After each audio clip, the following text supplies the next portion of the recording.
I'm Dr. Philip Stieg. I am the professor and chairman of the Department of Neurological Surgery and the Weill Cornell Brain and Spine Center, and neurosurgeon in chief at New York Presbyterian Hospital. Dr. Stieg, first of all, we're talking about concussions, and I'm not sure we all know what a concussion actually is. In medical terms, a concussion is referred to as a closed head injury as compared to a skull fracture or a bullet wound to the skull. And it usually is the result of a direct blow or some kind of a shaking episode that disrupts the function of the brain. And the technical description, which was actually described by a multinational conference called the Zurich Statement, is that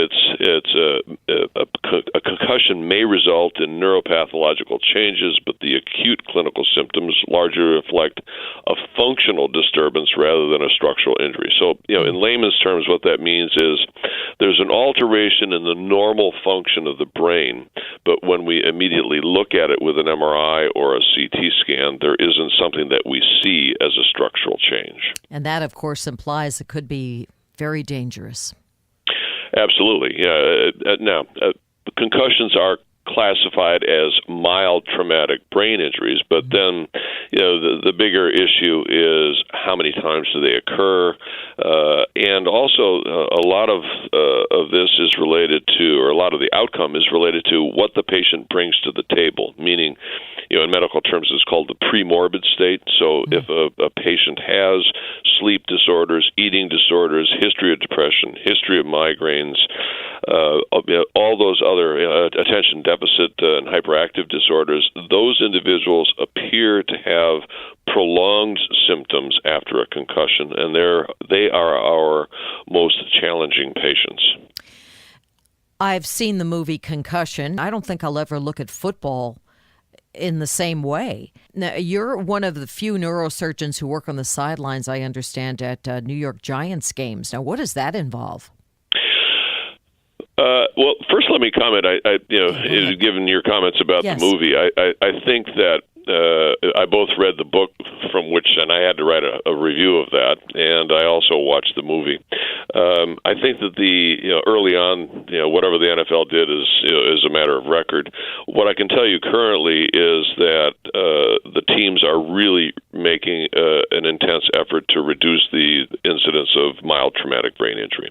So what that means is, we weren't there 3 years ago. Now, as an unaffiliated sideline consultant, we are consulted with the team doctors and the trainers on any player that there is concern about a concussion. And how that comes about is we watch every play, and there's also the camera in the sky. And if there's a concern from the monitor up in the sky or a concern on our part or the team physicians, the player is brought to the sideline, and they are evaluated. And then there are a specific series of physical and physical exam that we go through on the sidelines. If there's great concern, we take them into the locker room for the obvious reason that we want to provide security for the player. It doesn't have to be done in the public eye, but there's a thorough evaluation, and if there's any concern, the player is taken out of the game. What do parents have to worry about if they have kids that are playing high school football? I guess just as in the NFL, you have to watch carefully any injury. Sure. Well, let me emphasize that it's not only football. It's soccer, it's hockey, it's bicycling, it's baseball, and it's basketball. And if you look at on the female side, incidence of concussion is quite high in soccer and in basketball for different reasons, which we can go into if you want. But what parents, I think, need to do is that in every sport that their child gets involved with, convince themselves that the coach is sensitive to the concept of concussion. We have these, when I give a concussion talk, I have these old videos of peewee football players, and the coach is standing there making them run into head-on collisions like, two rams. Well, you can't do that anymore. And certainly you want to make sure that the coach isn't preaching using the head as a weapon. and following the guidelines in terms of shoulder pad to head contact and not trying to hunt down the wide receiver and take the cheap hit. Certainly in soccer, they're starting to eliminate the headers, which is very important for young females. In hockey, again, we need to start enforcing the rules in terms of contact. Basketball is a different thing. It's most of those things are kind of freakish accidents, where somebody bumps into each other, they fall down, and then either they just get a whipping motion of their head, or their head strikes the floor. So it's a little bit more difficult to change. You really can't prevent it. It's just kind of a freak accident. And biking, you would always wear a helmet, wouldn't you? Oh, absolutely. Yeah. I never used to. I used to wear a New York Yankees baseball cap. I know. And now, I always. Well, let me say this though. I don't think that there is any substitute for good judgment. You and I don't know how old you are, but I'm a mature individual. I'm not a spring chicken. Let's put it that way. Yeah, I grew up not wearing seatbelts, and I grew up not wearing bicycle helmets and all the other kinds of helmets when you're skiing and all that. Mm-hmm. And what I am concerned with helmets is that it makes the person feel, and the young people already feel this way, they feel invincible. And so they will take more chances. And there is data on this, that individuals wearing helmets will take more chances with skiing accidents. So I don't think that we should substitute a helmet for good judgment. Yeah. Now, what are the symptoms of a concussion? The acute symptom is when a player comes to the sideline and they've had head contact. We're going to ask them, did they lose consciousness? Clearly, if they have lost consciousness, they've had a concussion.